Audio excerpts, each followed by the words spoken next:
That's my cue. My turn. Keeps getting better. How many more bones will you crush? Now I'm the bad guy. She wouldn't even harm a fly. Just like Christmas, Halloween, and that one random Saturday your uncle gets too drunk, today we have another annual event, the Joker review. Cesar Romero, I reviewed him. Jack Nicholson reviewed him too. And today we are looking at the version of the Joker from the animated series, The New Batman Adventures, and Batman Beyond: The Return of Joker. How does this version hold up against the other two I've reviewed? Let's break him down and find out. And to think our tax money goes to pay those jerks.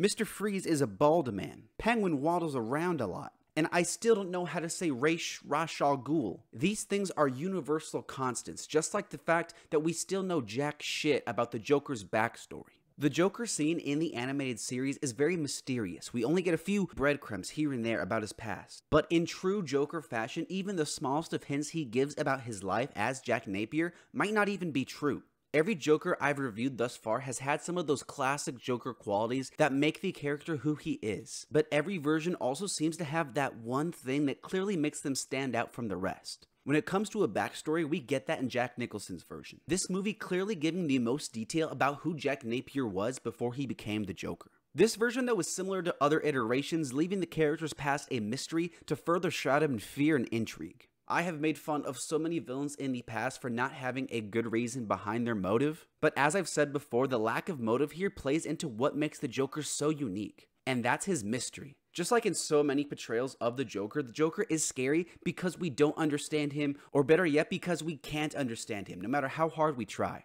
The fact that we don't know what pushes him makes him a villain who is way more unpredictable, terrifying, and adds so much tension to the character. At any moment, any slight inconvenience, bam, you're dead. Bam, you're in the hospital. Bam, you're getting fed to a shark that's getting fed to an even bigger shark. He's a character who works best when we don't understand him, and this version of the Joker does that just as good, if not better, than any other version of the character. What in this miserable world is more beautiful than a nice big smile?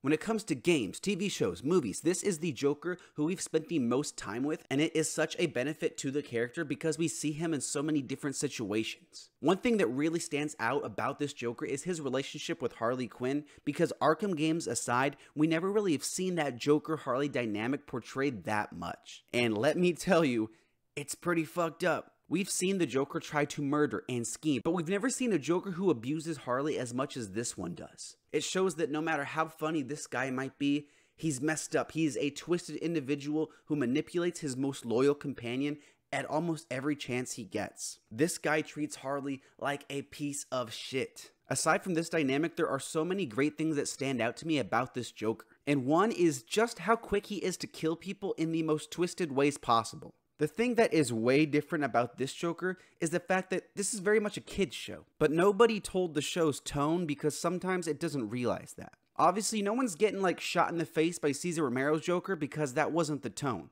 But this Joker takes place in a world where people are getting killed, we just never see him actually kill anybody. Jack Nicholson's Joker was the kind of guy to whip out a gun and shoot you in like the larynx or something like that, but since this one can't do that, he resorts to so many more creative ways to try to kill Batman. He tries to drown him multiple times. He puts him on an unfinished roller coaster. The fact that they were able to turn Joker's no-kill clause into a good thing is a sign of just how masterful the people behind this show were. Mark Hamill, more like, what the shit is he good? Legend has it that a large factor in casting Mark Hamill as the Joker is his laugh. And I think we as a society are ready to admit that this is the best Joker laugh. Hamill is so good as Joker because of the wide array of emotions he can portray. We see him happy, we see him sad, scared, and everything in between. But where he shines the most is where most Jokers shine the most, balancing the tone between hilarious and terrifying, sometimes at the same time. He's a Joker who actually wants to kill Batman, and no doubtably in a really messed up way, but he wants to do it on his own terms. He doesn't just want Batman to slip up and make a mistake. He knows just how good Batman is at what he does, and it isn't so much about killing Batman as it is beating him. Because of the animation, this Joker is one of the scariest versions of the character because of how much he doesn't feel human. We can't read him the same way we can read his live action counterparts who, I don't know if you know this, are in fact all played by humans. Some of these devilishly evil smiles, over-the-top looks of being batshit crazy. A lot of these expressions are only possible because of animation. In fact, I would say sometimes he feels less human and more like a horror villain akin to Pennywise or Pinhead. Say what you will about the second design of the character, but it does add to him not feeling human. And I think the combination of both the first and second designs in Batman Beyond is one of the best Joker looks we've ever gotten across any medium.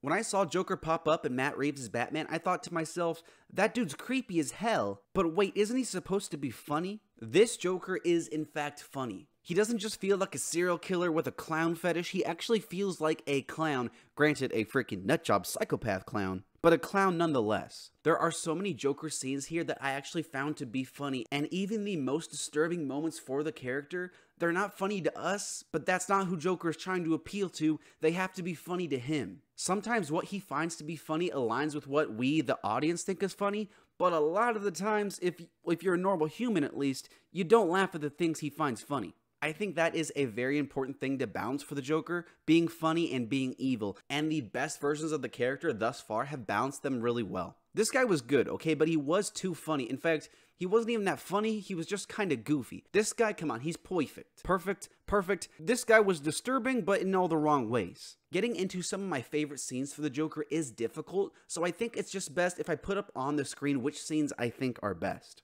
I know what you're thinking. Jay, what are you doing? You just put up a list of every episode Joker is in, and that's exactly the point. They're all bangers. Whenever Joker is on screen, he's great, but I have two scenes I really want to highlight, the first of which being all the stuff with Harley and Mad Love. The animated series invented Harley, and when we see her backstory, it is a great reminder of how the Joker manipulates people into getting what he wants, only to throw them aside later and treat them horribly when they're no longer useful to him. It says so much about who the Joker is, but also the kind of person who he'll never be able to be. The next scene, though, is one of the best Joker scenes of all time. That is, of course, the flashback from Batman Beyond, Return of Joker. If you haven't seen this, go watch it right now. In this flashback, so much happens. He kidnaps Tim Drake and tortures him both physically and mentally for weeks, until he's a little Joker mini-me. Papa Joker planning on using him to finally kill Batman. He also finds out Batman's identity and starts to bully him over the fact his parents died. This is one of the most disturbing, fucked up, twisted scenes of all time for Joker, and this is a kid's show. What the hell, dude? It's incredible. It'd be funny if it weren't so pathetic. No, what the heck, I'll laugh anyway. Jokers everywhere have always done some pretty awful things, blowing up 1.5 people, getting a basketball team disqualified. And this Joker is no exception to the onslaught of evil. Like I said earlier, this dude can't kill anyone, but in some ways, I think that makes him maybe even more evil. You know in every movie ever when they go, nah, death is too easy for you, I'm gonna make it last. That's kind of like what Joker does. He often results to hurting people in ways that stick with them and undoubtedly traumatize them for life. He loves to use that classic Joker laughing gas in the show, forcing people to laugh continuously as they're forced to live in their own insanity until Batman's able to save them. Joker feels absolutely no sympathy for anyone. There's this one episode, right, where he pulls up to a little kid's birthday party and essentially puts a bomb on the kid's cake to blow everyone up when they're singing happy birthday. And like I said earlier with the Batman Beyond stuff, he tortures a child in horrific ways for weeks and then records the whole thing to show Batman. Just thinking of all the stuff he puts him through, it makes me feel uneasy. It always has, and it always will. This Joker is malicious, and he might have the biggest capacity for straight evil of any Joker we've seen. The fact that he's so awful but still balances that side of comedy is what makes him such a good villain. There's a reason this version of the character is as beloved as it is. Without Batman, crime has no punchline.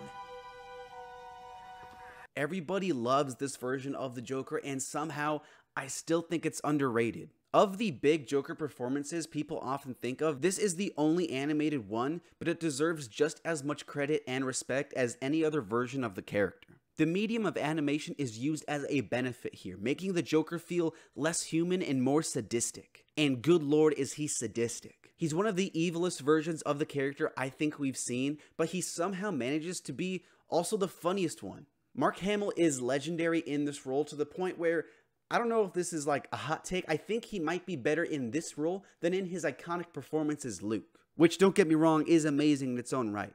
He has the best Joker laugh and brings so much to the character, there's a reason we've seen him come back so many times in Batman projects. This version of the character took the foundation set by Romero and Nicholson and improved upon so many aspects it's crazy. When I first started this review, I wasn't sure where he ranked in my list of Joker iterations, and while I'm still debating if I'd call him the best, it's insane to think about how many aspects of the Joker he's the best at, including his laugh, his comedy, and the capacity for evil. To be honest, I hate giving these out so close together since I just reviewed Lalo, but it's disrespectful to all the writers, animators, and of course Mark Hamill to let that fact stop me. I'm going to give Mark Hamill's Joker a 10.